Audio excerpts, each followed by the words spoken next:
Small-scale pig production in Zimbabwe, particularly by women farmers, plays a significant role in providing income and food security. Women farmers involved in pig production contribute to household nutrition by providing protein-rich meat and also generate income through the sale of pigs and pig products. Additionally, pig farming can empower women economically, enhance their decision-making power within the household, and also improve their social status in the community. Sly Media TV visited Mrs. Sharon Kasirori at a farm in Gurmozo district situated along Mutare Road, just after Mutanga Dura turn-off, where she is into pig farming production. She takes us step by step, walking us through her daily involvement in growing pigs for resale and breeding. This section where we are right now houses our gilts, sows and bulls. This is where we keep mothers, and mothers are the ones we are referring to as sows. And this particular cubicle has got gilts, and gilts are female pigs that have not produced any piglets. They are actually waiting to bear their first litter. Okay, and in this one, these are also gilts in here. From birth to 6 months. At 6 months, they should go on heat, and we ignore the first heat. They come on heat, we ignore that, and we save them on the second heat. We save our gilts for just 2 days. In the morning once, in the evening, and the next day in the morning, and that's enough. Then after saving them, like today's 21 February, let's say we have, this was their last day, the second day of saving. We calculate 21 days from the last day of saving. And we refer to the 21st day as our return check date. On the 21st day, if the gilt is conceived, it will not come back on it. But if it did not conceive, it will return to it. Okay. So if it has not retained, it means it has conceived. And from there we calculate 3 months, 3 weeks, 3 days for them to conceive, to give birth. When you look at our sties, there is an opening there, and normally you should have females in this cubicle, and we have a male in the next cubicle. When they stay closer together, the ball being closer to the sows, it kind of initiates heating process. So when a sow or a gilt has gone on heat, it shows by the valve.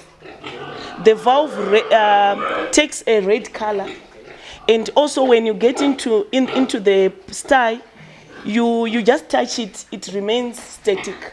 It doesn't move. Then that's an indicator that it's on heat.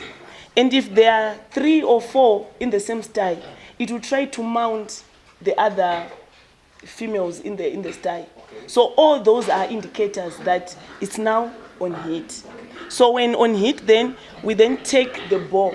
We bring the ball to the sow or to the gilt, and we save it.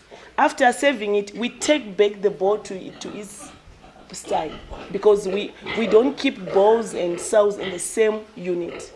Soon after mating, we take back the ball to its style. Then we are to save it again in the evening. We again take the ball to the female, and after mating, we return it back. The next morning, we repeat the process. The 21 days that I talked about earlier, we just count 21 days from the day we mated them. The 21 days is the kind of our bar that we check on. If it passes 21 days without returning on heat, that's an indicator that it has conceived. But if it has not conceived, it will come back to heat. All right. then we save it again. Okay. This is a boar, but this is just a young boar. Okay. This one we are waiting for it to save some guilt that we are going to take from the growers unit, because we try by all means to avoid what do we call it? Inbreeding. We don't allow. Okay, inbreeding is when, like, we have a sow. It produces litter. Let's say it has given us 10 females, 5 males. We cannot take a boar from the same mother to mate with the sister from the same mother. Okay. That disturbs the genetics. Okay.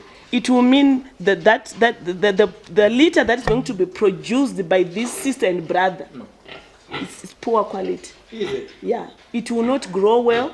Okay. It will not be resistant to diseases. So it's all about genetics. Okay. So we don't mate sows and bulls that are related. Okay. Yes. So it's important to keep records. Okay. We should know which bull mate which sow. So that in order to avoid inbreeding, in order to avoid mating gilts and bulls, we have come from the same father or the same mother. So these, we have just selected these to add them to our sow unit. Sow unit means the total number of females that we are breeding for them to give us litter. So we don't just pick. We look at certain characteristics from them. You, like, when you look at them, these are long. The body is long. We also look at the number of teats. Okay. Yes, the number of teats normally reflects the litter size this one is going to produce. Okay. If the teats are few, it means also there will be a reduction in terms of litter size. Okay. And we also look at how, I mean, the legs there, it should be able to step well, so that when we then give it to a bull, it's able to withstand and allow mating to take place. Wow. Okay. So from the growers unit there, if one, there's some who can have retarded growth. Okay. That means slow growth. Yes, we count them that out. That's where those are the ones we choose to sell as meat. So we only look at certain characteristics and we pick from a lot and we introduce them to our sow unit. So these ones, as soon as they turn 6 months, they should come on heat. But before the 6 months, we introduce a vaccine that will help them be able to carry the pregnancy through. Okay, all right. So that they don't abort, they don't give birth to dead litter. Okay. So there's a vaccine that we inject 2 weeks before giving them to a bull. Okay. Mm-hmm. Wow. So when they are in this stage, we don't normally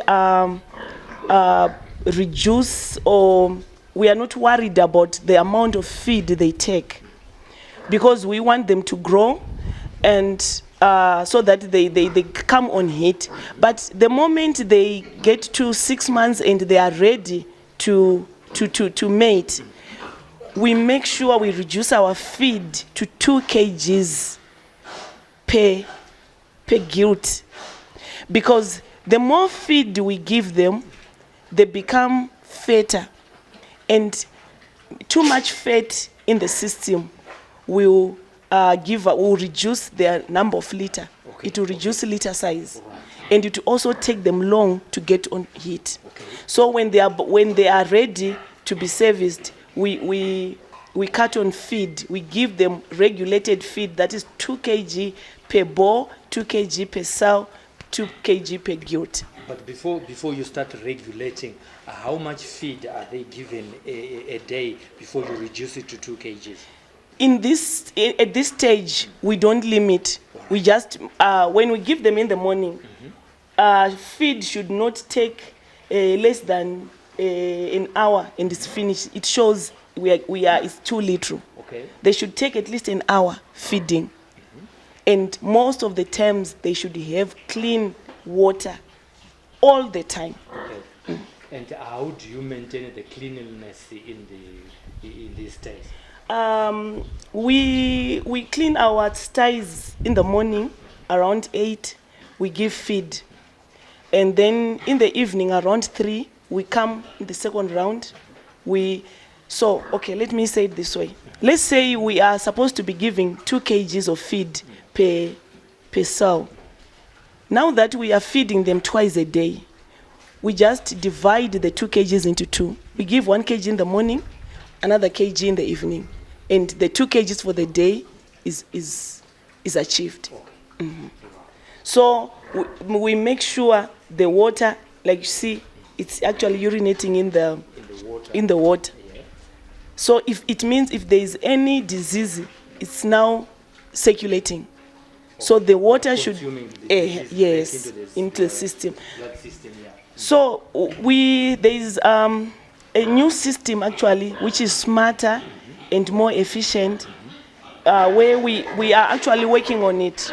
By end of March, we should have installed nipple drinkers. The same drinkers that are used in broiler growing. Okay. Yeah, they are also available for the pigs.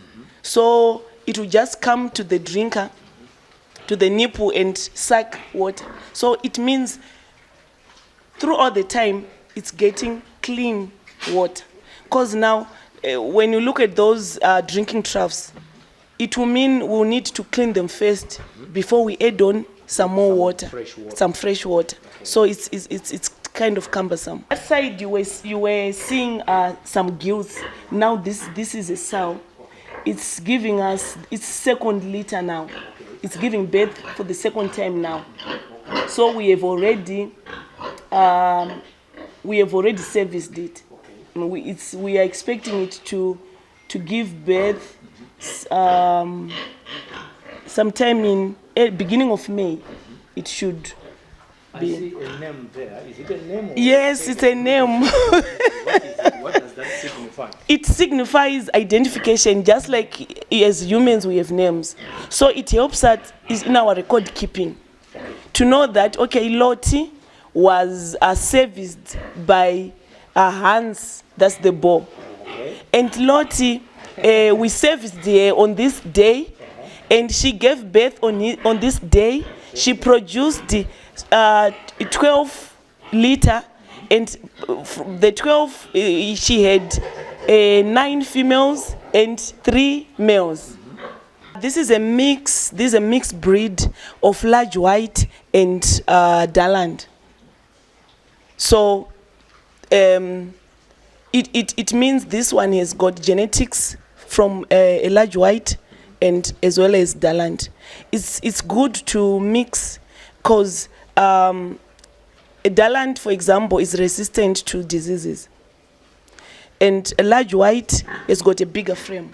So we have both in one. Okay. And so the color, that color is mainly coming from the Daland, because large white is purely white. Okay. So this is a male, and that's why we actually kept it. We want the characteristics. Okay. All right. This kind of a breed. Yes, this one is actually 5 months old now. So we are expecting him to be able to save in a couple of weeks. Okay. Okay. You know that it is time for saving because of the months that it has grown. Yes, and also its actions. Okay. It will try to mount. Is it? Yes. Okay. It will actually mount, and sometimes it reaches out to the females next door. Okay. The same way human beings do. do things. Yes. Okay. It's So natural, nature. It's natural, it's nature, yes. nature, okay. This one here is very pregnant. She's expecting this coming month in March, mid-March, she should be giving birth.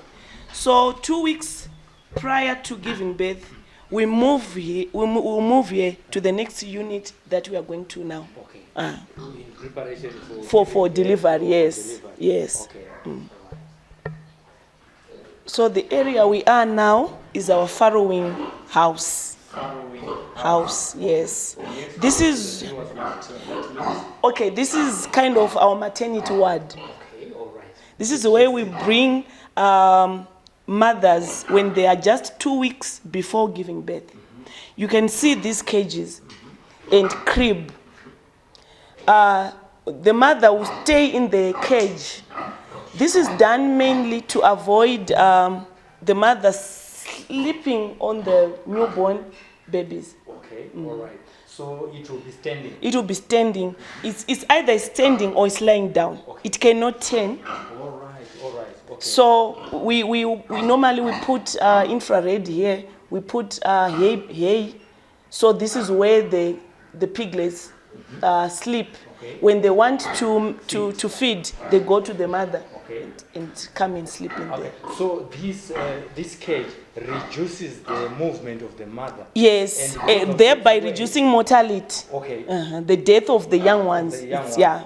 And because of its weight as well, Exactly. it becomes very easy to kill the young. So like here, we moved here last week. She's expecting next week. Okay. All right. And so that's That's Lottie. Lottie. Okay. So when a time is about, because I told you with pigs it's very easy. You just calculate 3 months, 3 weeks, and exactly 3 days. So you really know that on the 2nd of March, Lottie will be giving birth. So you keep on checking on here. You keep on checking on here. And you also prepare the crib. The sudden change of temperatures, remember the piglet is coming from the womb where there is a very comfortable temperature. And we want to try and maintain that so that it adjusts to outside temperature gradually. If the temperatures are too low, they will not feed. They will remain squashed in one place looking for some warmth, thereby reducing the times and numbers of feeding, and it leads to retarded growth. So when the temperatures are comfortable, it means they can feed well. And what we are focusing on here is the growth rate. That's where our focus is. Because the more it stays with us, the more feed and the loss of revenue for us. So the quicker it grows and it goes. If it's going to give us meat, if it's going to the breeding stock, the shorter the time, the better. This one is Mukota. This is a first litter. Okay. She gave us 14. 14. Yes. Right. And there's also something that you said about the first litter, the treatment that you give to the first litter.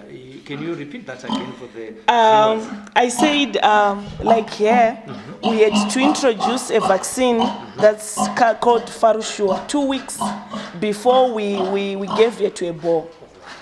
And on the 80th day after your servicing, there is another vaccine that we give. Okay. And from there, we are just maintaining her condition, giving her enough feed. That is that 2 kg we are talking about. Yes. We are maintaining the 2 kg and clean water. Okay. And we are counting our days.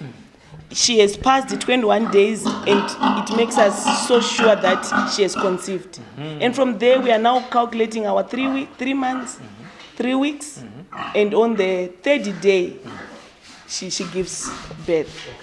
Then there's an exercise that we do to just born piglets. Right. What is it? When she's delivering, we make sure we are there. Okay.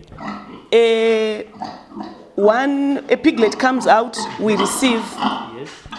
We take out the umbilical cord. We take her into the crib. Okay. Okay. Right? When she has done giving birth, we cut off the umbilical cord and we apply methylated spirit to avoid any infection, just like it's done to human beings. Okay. Then on the third day, we come in with our iron injection to the piglets because they just got a liter of iron from the colostrum, the first milk that is produced by the mother. But that iron is not enough. So we add more iron through the injection, the iron injection. Okay. So the process, it's actually a threesome. We inject the iron, we remove the front teeth, the incisors. We detail, we remove the tail. You can see we have yes. Yeah, they are cut short. They are cut short. Why? Because they can fight. Really? Yes. Okay. So those teeth that we take off are the sharpest. Okay. So it means when in the event that they fight, they will have wounds. They will damage each other. All right. Okay. So it's that's a precaution. Yes, Okay. and it must be done. Okay. So they're actually tools that we use for all these processes. Wow. Yes. Okay. Interesting. Then we also take off the tails. We cut short the tails so that again when they fight, there is no pulling out of the tail. Okay. Because And- these are of soft tissue. Yeah, exactly. Okay. And also for the females, it makes it easier when we then mate them.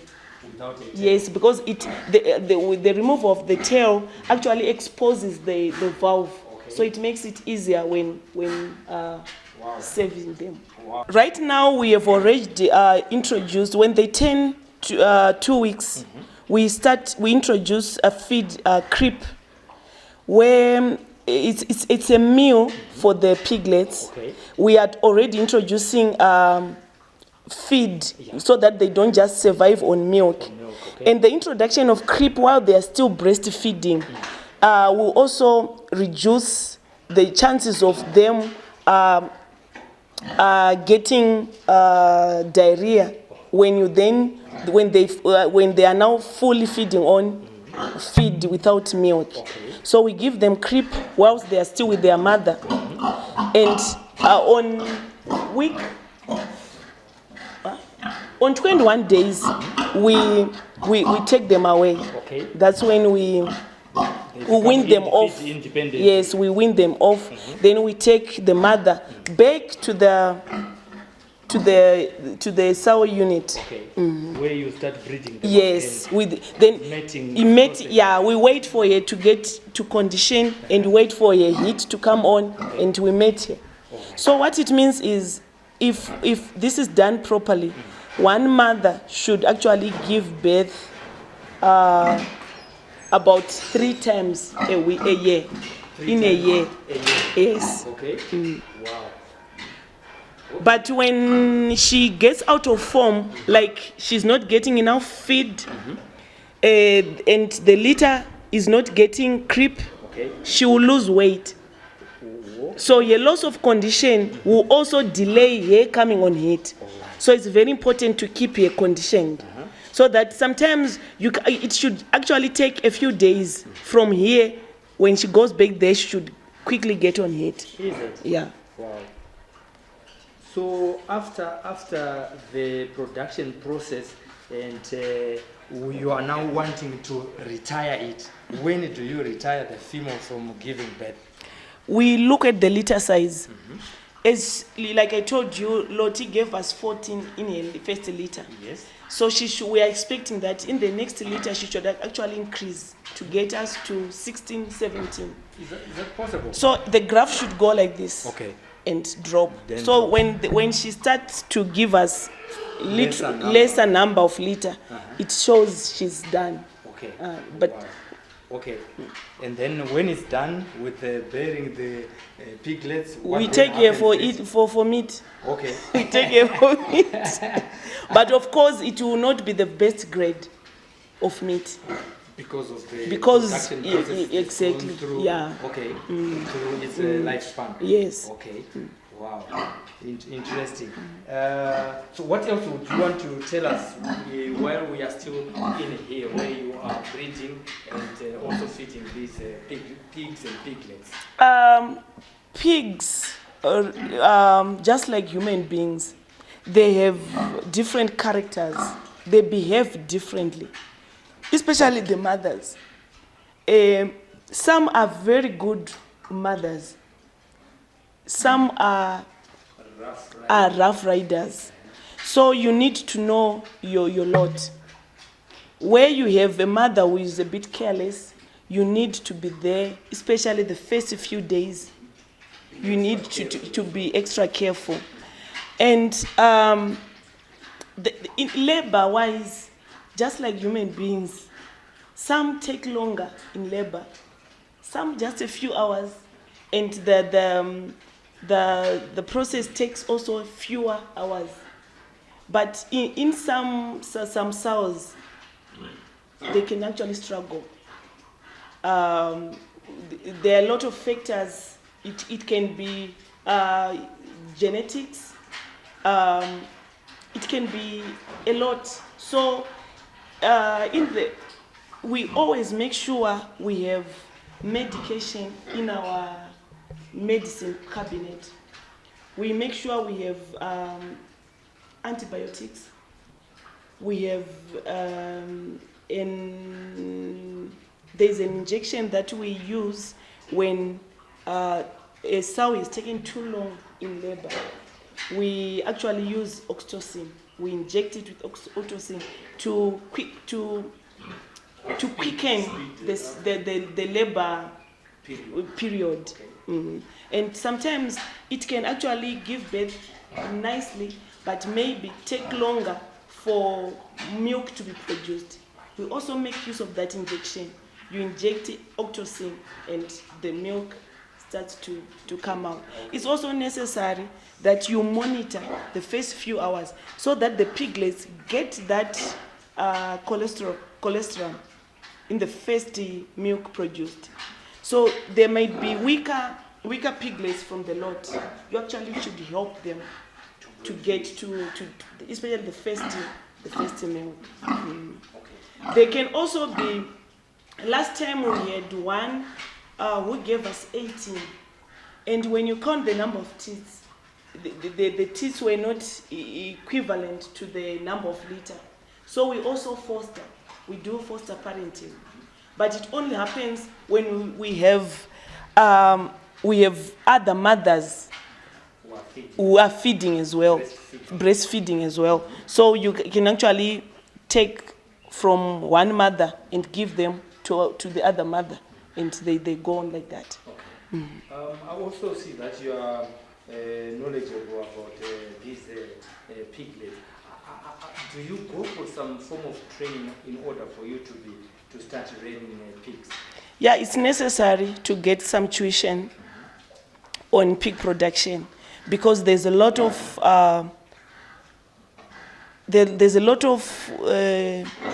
chemistry that happens. There's a lot of other technicalities that need training. Okay. So there's the Pig Industry Board here in Zimbabwe offers that training. Yes, they take you for 1 month, 3 weeks. They train you fully.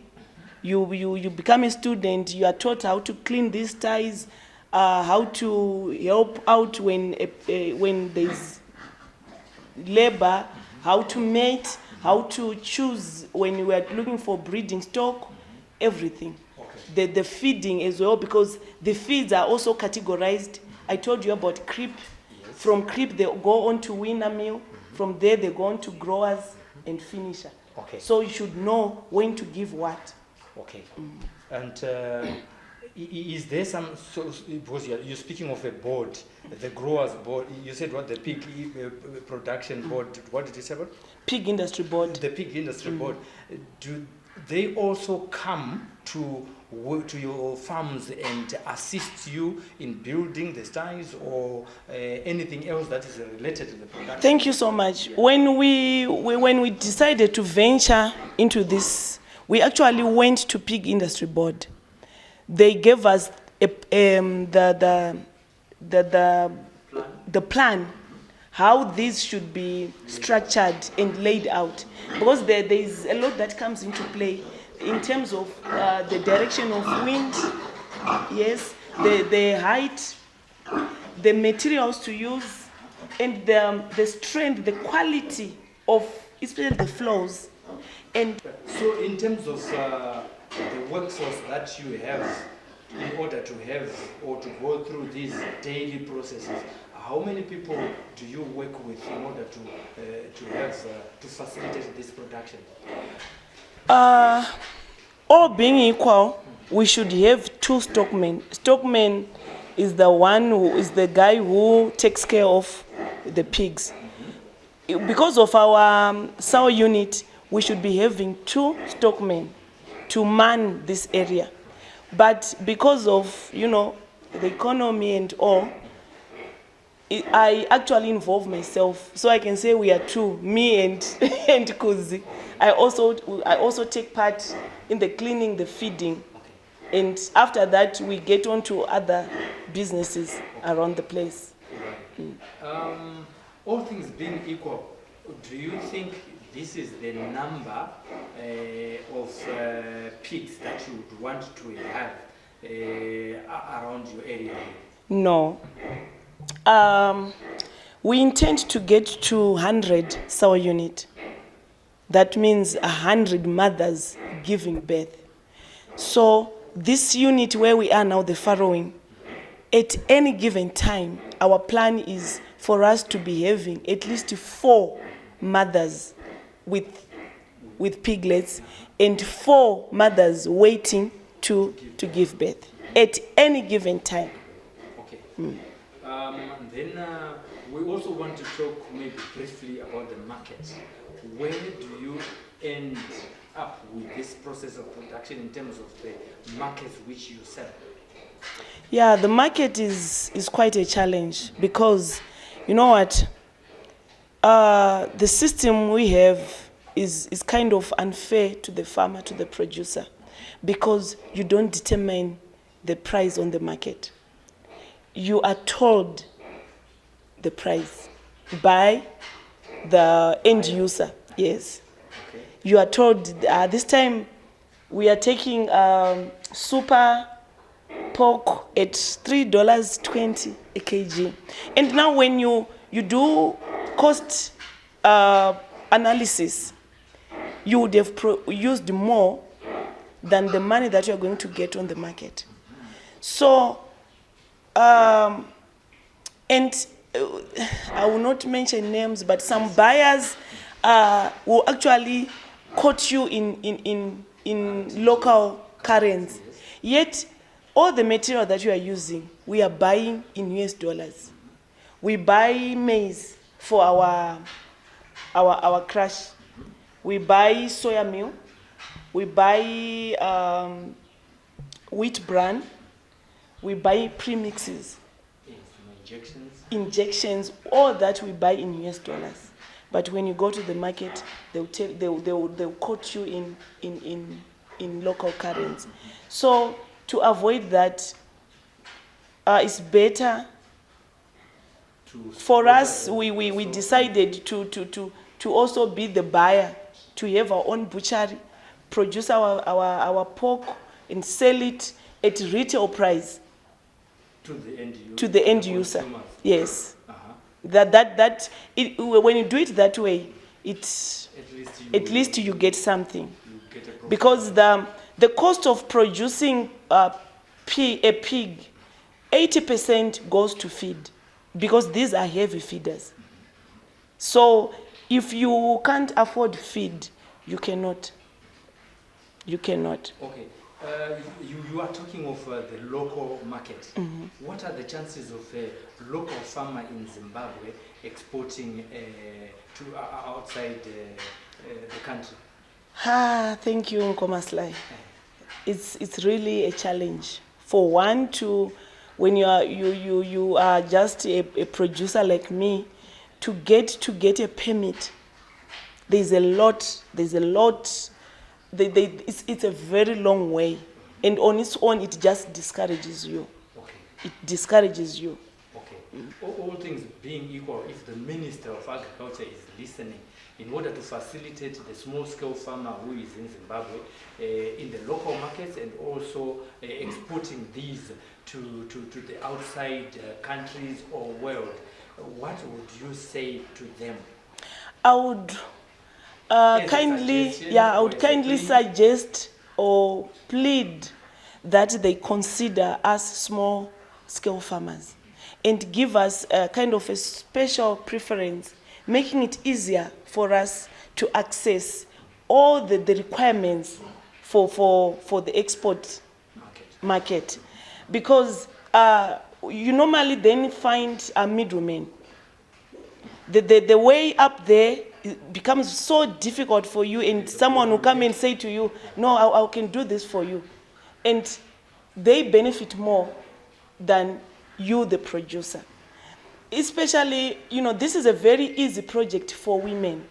Okay. Women can easily run this. Tell us about it, yes. Because, all you need to do is maybe find a day to get your inputs for the feed. It's a one-day thing. You go to buy your maize, you go to buy your wheat bran. Otherwise, most of the times you are on the farm and you are manning your project. So it's very user-friendly for ladies. Okay. So with us getting support in that aspect of exporting, and even getting some tutorials, because systems are changing. I've been just telling you about the introduction of nipple drinkers. Sometimes it's not a very complicated system. So if you could get someone to teach you how to assemble that, you won't have to pump out money and get a plumber to come and install the system for you. So those are some of the things that they do a DIY. Yes, the ministry can help in areas like that. Then you look at now we have kind of drought coming to us. Yes. It means it's going to be very difficult for us to find feeds for our pigs. Okay. If we could. How are you preparing for that in the event that the drought is around us? Right now, I'm actually cracking my head, because when there's limited stocks of maize, you will have more middlemen.